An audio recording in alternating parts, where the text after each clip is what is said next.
どうしたんですか?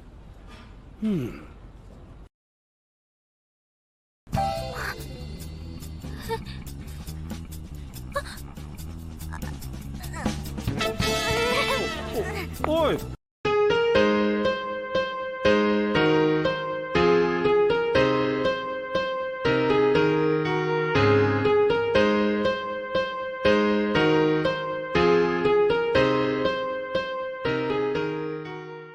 The Laughing Cavalier here, presenting to you another tale of these troubled times. Today, finally, we are going to be looking at the trailer for the upcoming Starz series Becoming Elizabeth. I won't go into the making of or behind the scenes stuff too much, since I have extensively covered that in numerous videos, and, instead, we will more or less get straight into the breakdown. Again, just so I don't get claimed for copyright, I will be using screenshots with timestamps. The link to the whole trailer will be in the description below. So the trailer starts off with Edward Seymour, soon to be Duke of Somerset, riding to see the children of King Henry VIII, to inform them that their father is dead and that Edward is now the king. In reality, Edward, Mary and Elizabeth were not living under the same roof at the time. Somerset, as I will refer to him moving forward, moved Edward from his residence at Hertford to Enfield, where Elizabeth was, where they were then informed of their father's death, whilst Mary would have been told separately. To be fair though, from a pacing point of view, I can understand having it so that all three hear the news at once.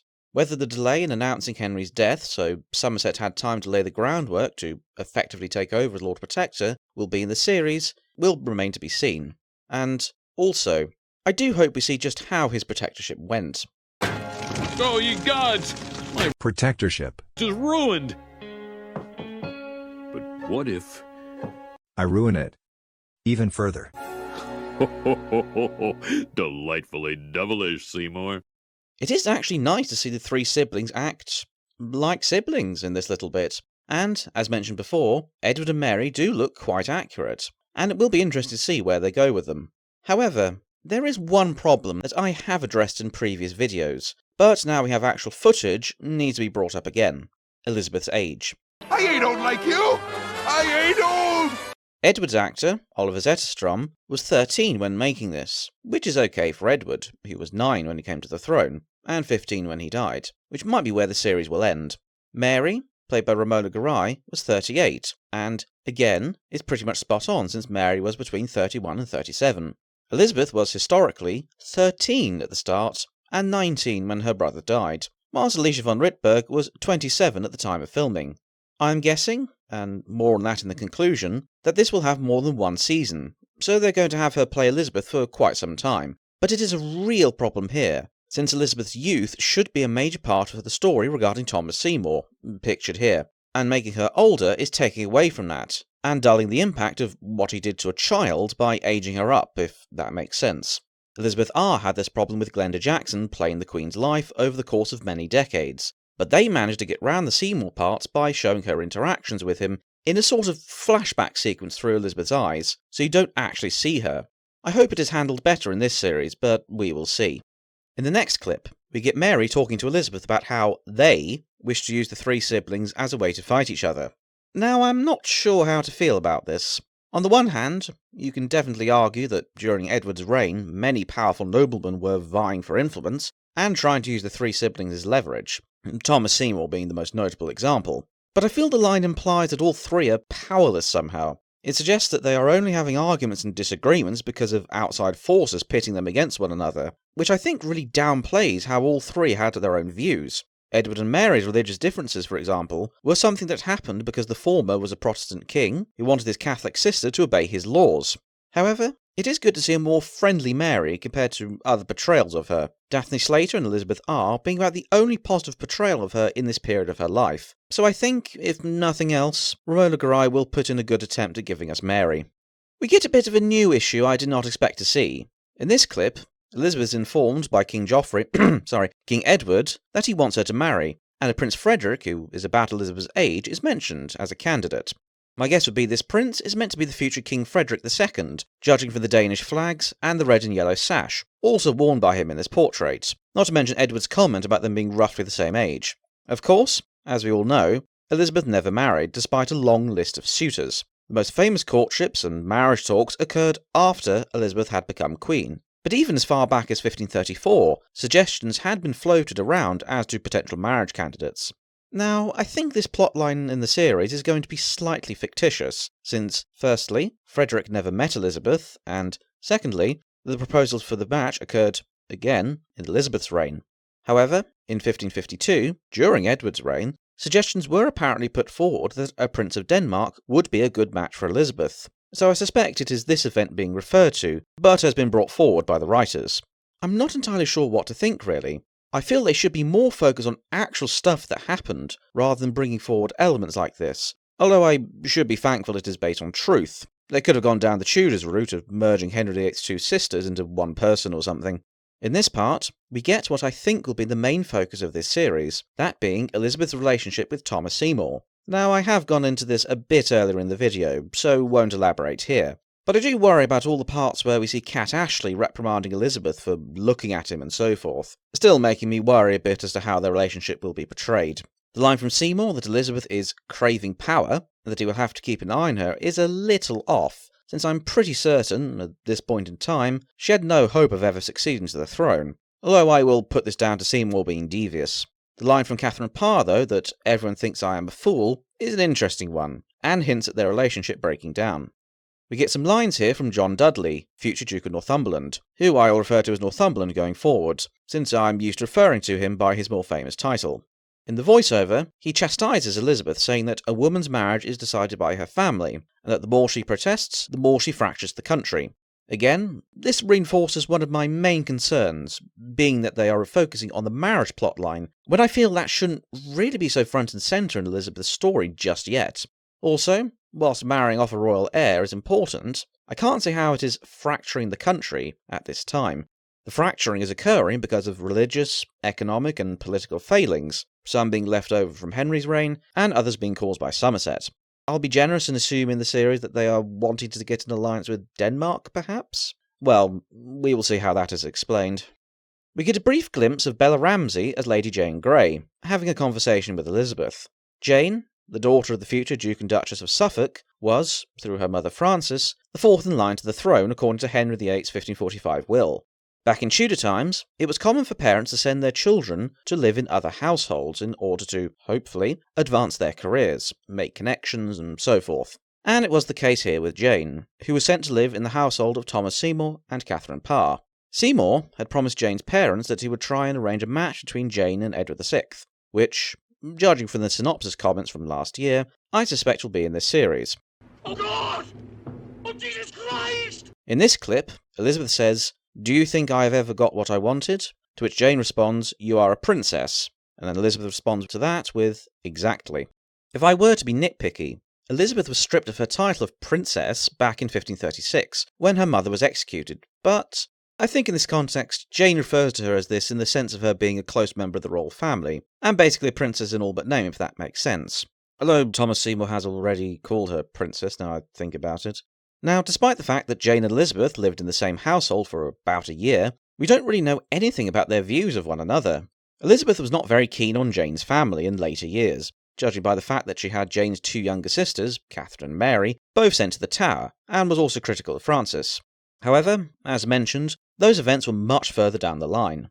With Jane, though, she does provide one glimpse of her opinion of Elizabeth.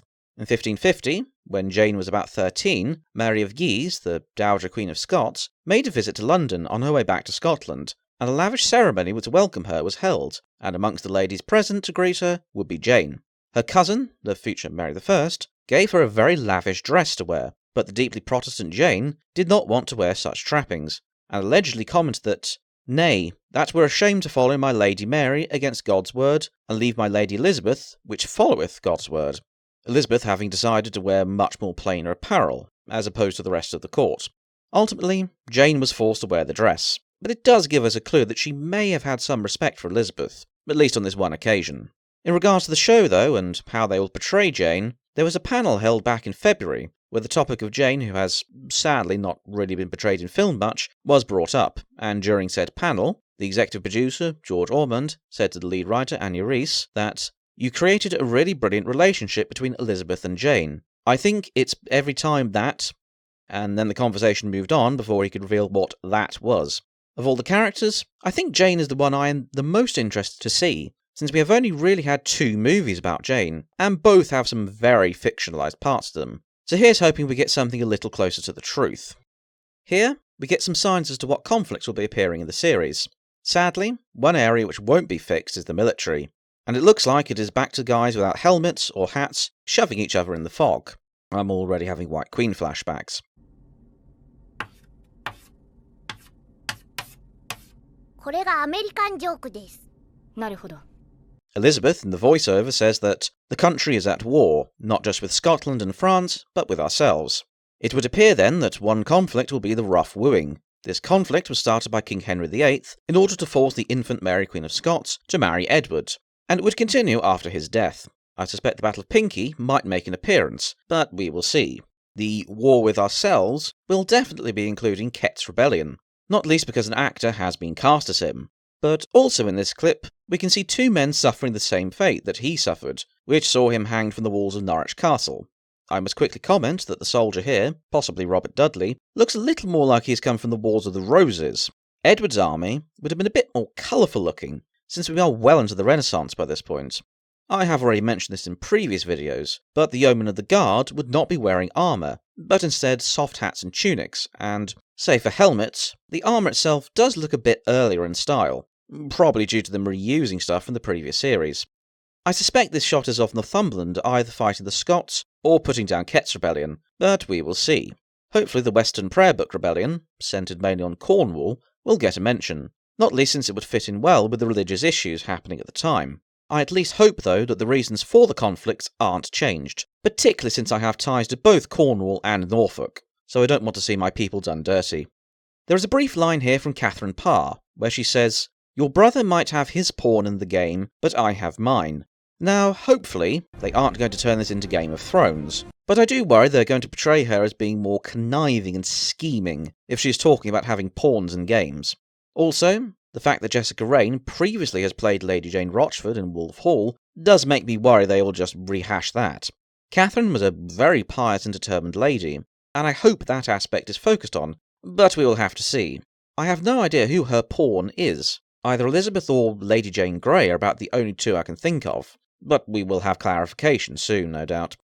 The first part of this shows some sort of hunting scene with Thomas Seymour and Catherine Parr, overlooking what I assume is Elizabeth hunting with a crossbow.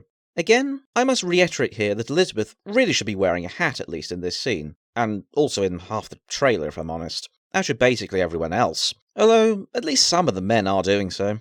Her dialogue over this montage is, "It's a great game of keep or kill. I will not be killed." Again, now I'm just waiting for Tyrion Lannister to make an appearance.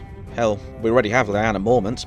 Following this, we get a scene which I think is meant to be from the Prince of Denmark visiting perhaps, judging from the Danish flags in the background. I initially thought it might be from the coronation banquet scenes, but Elizabeth is wearing a black dress and nose, but a red one here. The red one being heavily based off the 1545 portrait of her from the looks of it. It's a bit zoomed out, and half the court appears to be doing a little bit of social distancing, probably due to this being filmed during the event. But I can just make out Somerset reading out some sort of letter, Edward and Elizabeth standing opposite each other, Northumberland standing nearby, and then Henry Grey standing next to his daughter, Lady Jane. Elizabeth in this clip is apparently confronting Edward in front of the entire court and says, "Is it that you are a coward, or that you came unarmed to this fight?" Firstly, insert the 254th reference to Game of Thrones here. Secondly, I don't think you would ever see this sort of hostility openly displayed like this towards the king. The closest I can think of was Edward confronting Mary over her religious views in front of the court at Christmas, but he was the king. Here, she's getting a bit too close to treason by calling the king a coward, not only to his face, but also in front of the nobles, ambassadors, and others present in this scene. Also, just a general point, but I hope it isn't going to be like the other series where conflict is about 90% of all dialogue. The essence of drama is conflict. That's why they gave me this taser. Of course, it all hinges on that one letter Somerset is reading out. I'm guessing it is going to be related to the marriage scenario, but who knows. A very brief shot here of someone getting their head chopped off. Take your pick on who it could be, since this period was a bit crazy for that sort of thing. Judging from the dark beard I can just see though, I'm going to guess it is Thomas Seymour. Now, I noticed that Henry Grey is here again, but is standing next to Bishop Stephen Gardner, who, by the way, was well into his 60s at this point, but is being played by a much younger actor. At least he does sort of look like this one portrait of him, though. I could have sworn that Gardner should be in the Tower by this point, and I don't know why a fervent Catholic like Gardner would be hanging around with a zealous Protestant like Henry Grey, unless they just happen to meet or are on official business. There's also a brief shot of what I assume is meant to be a palace covered with fireworks, no doubt for the celebrations of Edward's coronation. Honestly, it looks pretty impressive, and does feel like something you would have seen back then. Here, we see Echo Corti, playing the character of Pedro de... a word I probably can't say out loud on YouTube for fear of demonetization. Pedro is an interesting figure. We know for a fact that he came from Spain and was part of a band of mercenaries hired by King Henry VIII to fight the Scots during the Rough Wooing. He distinguished himself and was apparently knighted by none other than the Duke of Somerset for his services. His name, and a few other accounts by people who encountered his band, suggest that he might have been Moorish or of Moorish descent, which is what the series has decided to go with. We will never know for certain if this was the case or not, or if it was just his name, but at least they haven't done what Channel 5 did. Need I say more? His lines, though, are a little... off. It is not the lion who hunts, but the lioness. Insert Game of Thrones. Oh, I give up at this point. I do fear as well we might end up with a repeat of Oviedo from Spanish Princess. Although as long as he doesn't decide to leave for the Ottoman Empire, then we might be good. The shots being shown whilst he is talking are of Edward with a longbow loosing a fire arrow. Fire arrows! Fire arrows! Fire arrows! Again, I'm guessing this is from the coronation celebrations. Then there are some soldiers overlooking a fleet. Now I cannot make out any flags on the ships, but I'm going to take a guess that this is the French fleet being sent to escort the young Mary Queen of Scots away to France, since it appears that the Rough Wooing will be a fairly substantial plotline. Finally, a shot of Elizabeth riding alone wearing a cloak. Absolutely no idea what this could be, so we will move on. A scene here of Robert Dudley, the son of Northumberland, meeting with Elizabeth. Now, anyone with even a cursory knowledge of Elizabeth knows that Robert Dudley, made Earl of Leicester in Elizabeth's reign, was her favourite. Until her dying day, Elizabeth kept the final letter he wrote to her in her desk, and we can be pretty sure the two loved each other, but, due to their respective positions and various reasons which would take a whole video to cover, the two would never be together. At this point, though, whilst the two knew each other, it wasn't really until their stints in the Tower during Mary's reign that they truly became close, so it will be interesting to see where this goes. In their conversation, Robert says, "Your brother is the king," and Elizabeth responds with, "Family is no protection." So I do suspect they will be moving things up a bit. Not seen in the trailer, but we do know that Amy Robsart will make an appearance. In fact, I would wager we will see their marriage in this season, setting things up for the future. Quite a few quick shots to go through here. We have some fire breathers and more revelry, again most likely from Edward's accession to the throne. Then some jousting scenes. And, again, whilst I'm not an expert on the military side of things for this period, I'm pretty sure some of the stuff is a little bit earlier in style, particularly the use of shields. Again, I suspect they've reused stuff they had in stock from Spanish Princess, which also had a jousting scene, may I add, and even in that series it wasn't perfect to say the least. Then we have a brief shot of Stanley Townsend as Sir Anthony Denny. Denny was a member of the Privy Council, and, after the Thomas Seymour situation came to light, Elizabeth was sent to live in his household whilst investigations were underway. In the clip, he asks rather sinisterly, "Well, what do you want?" So I suspect this will be him interrogating her and trying to get her to confess. Finally, a shot of Somerset riding through the fog, with a troop of horse carrying torches. Since we know the first scene, where he is announcing Henry's death, will be at night, I suspect this is something to do with his downfall, or possibly something to do with the Rough Wooing, but again, this is all conjecture. Probably the most controversial-ish part of the trailer is this scene where Thomas Seymour cuts open Elizabeth's dress with his sword. The closest we have to this sort of thing happening was when Elizabeth was 14, and Seymour apparently, whilst playing with her in the gardens, cut her gown into many pieces, whilst, apparently, she's held by Catherine Parr, this occurring during the period when people thought it was just playing. Of course, this scene takes place inside, and is done a bit differently, but I suspect it is referencing that rather unfortunate event. I must say, it does appear they will be showing Thomas Seymour in a much more negative light, thankfully, so some of my initial fears of how their relationship will be portrayed have been put to rest, although, again, the ageing up of the teenage Elizabeth still has ruined this a bit for me. Please remember, she was 13 to 14 when this happened, and having her be older in these scenes is a rather unfortunate decision in my opinion. Over some more shots of the revelries at court, Elizabeth says, "Me to return as I once was, that girl is dead." Again, a little cliché, but I think we can assume that line is coming after all the Seymour stuff, which definitely changed things, so I can understand it. And with that, the trailer is over. Overall, it is difficult for me to really fully articulate my views on how I think this will go. When I saw the behind the scenes pictures many months ago, I was at this stage. But following this trailer, I've now moved to here. Let us hope this isn't my face when the series releases. I'm actually wondering now if we will even be going to the end of Edward's reign. Most of the promotional stuff seems to be set during the Somerset years. Thomas Seymour's execution, the rough wooing, Ket's rebellion, etc. all happened during this period. The only evidence of them going further would be the casting of Guildford Dudley, suggesting they might go up to his marriage to Jane, but again, they could just be introducing him and his family to set them up for the future. I think, if they do that, we could see multiple seasons covering the early years depending on how it goes. Although that does lead me to fear that, if they go for the stretched out route, I'll end up having to quote the late Bilbo Baggins again. Butter scraped over too much bread. That happened previously with Season 1 of Spanish Princess, and Season 2 in many places as well, leading to silly made-up plots being dotted throughout to pad the runtime. However, if you go too quick, you end up with Ridley Scott's Napoleon movie. Please keep an eye out for a video on that relatively soon. That is possibly covering his entire career in 2 to 3 hours, which, whilst it could end up being good, will go so far you can't really get to grips with it. I would have thought just covering Edward's reign would be the perfect place for all this, but we will see in a month or so when it releases. At the panel I mentioned, the question of further seasons was brought up, and Annie Reese did say this: I supposed it depends what do we think of as Elizabeth is becoming the kind of the legend in a way, but there's a lot of things she does before she becomes the iconic person, if that makes sense. So not a confirmation, but definitely room for further events to be explored.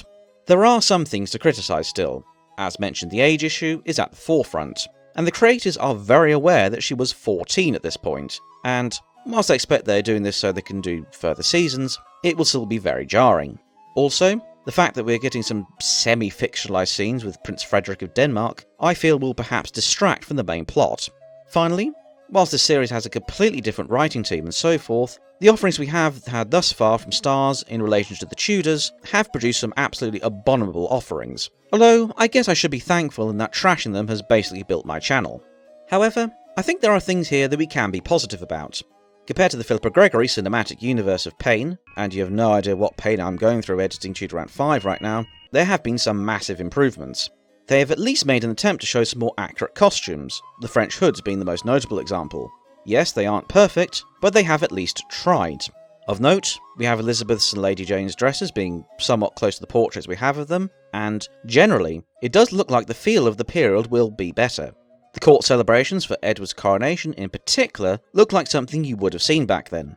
I think they've made some pretty decent casting choices, and even though I have some major complaints about the age of Elizabeth in this series, Alicia von Rittberg could be a decent Elizabeth. Now we must wait to see how the plot holds up. I'll probably make a quick review of the series in the same fashion as Anne Boleyn, after it has finished airing, so please keep an eye out for that further down the line. In the meantime, thank you for listening. This has been the Laughing Cavalier, wishing you a good day.